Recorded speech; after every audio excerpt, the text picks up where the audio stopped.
சித்ரா பௌர்ணமியை முன்னிட்டு திருவண்ணாமலைக்கு சிறப்பு பேருந்துகள் இயக்கப்படும் என போக்குவரத்து துறை அறிவித்துள்ளது.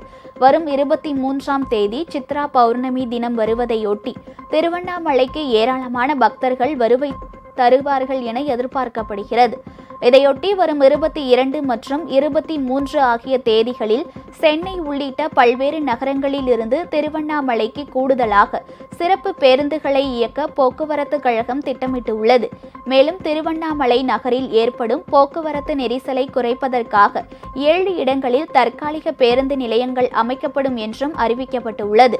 மேற்படி பேருந்து நிலையங்களிலிருந்து கிரிவல பாதை சென்று திரும்புவதற்கு வசதியாக 25 சிற்றுந்துகள் கட்டணமில்லாமல் இயக்கப்படும் என்றும் போக்குவரத்து துறை சார்பில் தெரிவிக்கப்பட்டுள்ளது. உங்கள் ராஜ் நியூஸ் தொலைக்காட்சியில் திங்கள் முதல் வெள்ளி வரை தினந்தோறும் பிற்பகல் 2 மணிக்கு உங்கள் பகுதியில் உள்ள குறைகளை நேரலையில் தெரிவிக்கும் புகார் பெட்டி நிகழ்ச்சி. பங்கு பெறுங்கள், பயனடையுங்கள், காணத் தவறாதீர்கள்.